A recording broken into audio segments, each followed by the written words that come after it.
Bigyan natin si Senator Bato ng pagkakataon. Kung nakuhang matibay, mabigat na ebidensya dun sa hearing na nangyari. For the reason na lahat po o karamihan doon sa inimbita, nagsisinungaling. At no less than the committee chair has stated for the record na nagsisinungaling siya, kaya nga sinight niya for contempt.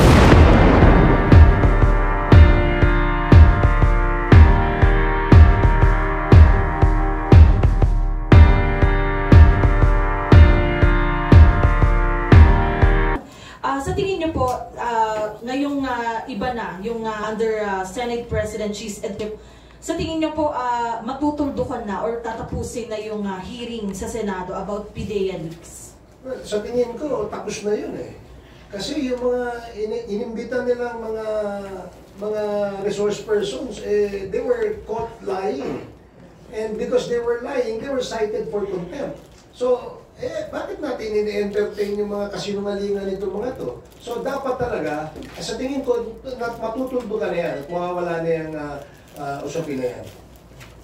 And do you share po, kasi kahapon, nabanggit din po dito nga sa press ko ng Kamara na about time na mag-public apology si Senator Bato de la Rosa kay Pangulong Marcos. Do you share the same sentiment po, given na yun nga, nasabi niyo po na na-contempt na kitang nagsisinungaling? Ano po kaya yung dapat maging closing nito, given na ang dami nilang beses na pagdinig at yun nga, paulit-ulit na nadrag yung pangalan po ng Presidente? Well, bigyan natin si Senator Bato ng pagkakataon na kung ano yung kanyang susunod na aksyon. No? Whether siya ay mag-apologize or hindi, nasa sa kanya po yan. No?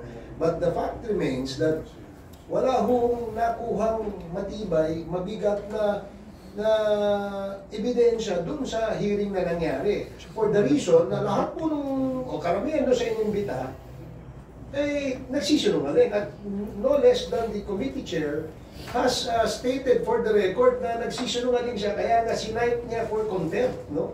Yung sinasabing Morales for fabricating stories. Pati na rin yung isang na-detain ngayon. At lahat siya naka-detain sa Senate. So again, he is my counterpart in the Senate. He has his own probably way of handling the committee. We'll just wait whether the chair would write the committee report and see ano yung nakalagay doon sa committee report. Pero para sa akin, sa aking paniwala, dahil sa nangyari kahapon na sinight niya for contempt itong mga nagsisinungaling na mga resource persons, yan na ho yung katapusan ng hearing na yan sa aking paniwala. And another lang po for Madjo Manix naman, and others can also answer. Kasi isa po sa mga priority nga ng Kamara na mismo si Speaker Romualdez yung nagsabi yung pag-amyenda sa rice tariffication law. Under this leadership, sa tingin niyo po ba maihahabol kaya ito? Hindi man bago ngayong sinideliberate, pero may papaspasan na kaya yung pagpasa nito? And other important measures na pinahalagahan ng Kamara? Yes, optimistic kami that with the new Senate leadership under Senate President Cheese Escudero, uusad na yung mga priority bill, especially yung sa rice tariffication law. At meron pa kaming hinihintay sa kanila yung budget modernization bill, which we are also very thankful to the former Senate President Big Subiri na umusad sa committee, and hopefully with the new Senate leadership under Senate President Cheese Escudero, matapos na po itong budget modernization bill. At meron pa kaming inihintay na National Defense Act. So hopefully yung rice tariffication law, amendments to the rice tariffication law, yung budget modernization bill, yung National Defense Act at yung amendments to the EPIRA law mapasa the new Senate leadership. Thank you, Mela. Next question from Earl Tobias of IBC 30. Good afternoon po, good Congressman. Siguraduhan ko lang po yung doon sa Gentleman's Agreement proceedings.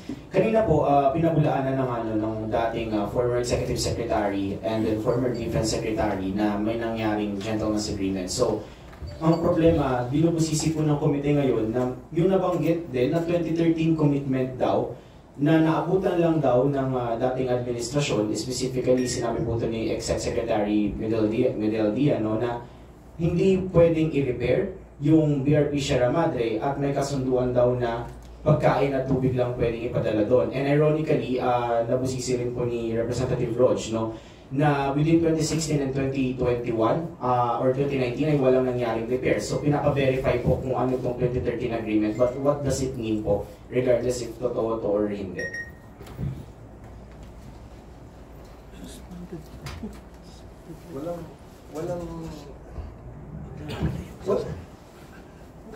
Kasi kung hindi na-repair yan for the last 6 years, there probably is an agreement, no? Or was an agreement. So, bakit naman hindi? Taon-taon po natin nire-repair, nire-resupplyan natin ho yung mga taong bantay natin dyan. So, yun nga. And in fact, that's the reason why meron tayong ginagawang inquiry tungkol dyan sa usapin na yan. But as of today, no, yung mga naimbitahan nating resource persons ay parang pilit na sinasabi na wala naman hong secret agreement. So let's see what will happen in this hearing today. Last na lang po, follow up from me.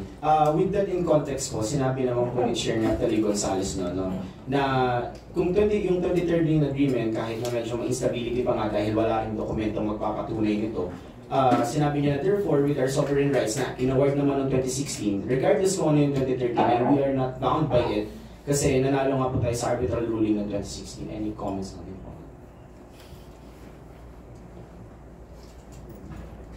Tayo ay naninindigan at susunod doon sa 2016 arbitral ruling tungkol dyan sa usapin na yan. Bilang isang bansa na member po ng United Nations, tayo po ay rumerespeto, no, sa mga pulisiya at lalong-lalo na ho yan doon sa arbitral ruling ng Hague, no, tungkol dyan sa usapin sa West Philippine Sea. And because of this, we claim and we insist that we have sovereign rights over these areas. At tama lang po yung direksyon natin ngayon na talagang pinaninindigan natin. Dahil atin po yan. Thank you, sir. Amadjo, we still have 3 more questions. I think if you have another schedule for this afternoon, you will excuse yourself, sir. I'd like to be excused. May mga committee chairman naghihintay. At may isa, yung Committee on Ethics chairman, gusto ko sa akin. Baka yun na yung report nila. So, thank you. Good morning. Thank you, Majority Leader Manix Dalipe for joining us. Okay. Okay, next question from Mr. Teres Grana of Armed Forces Radio. Thank you, Majo. Yes. Chairman.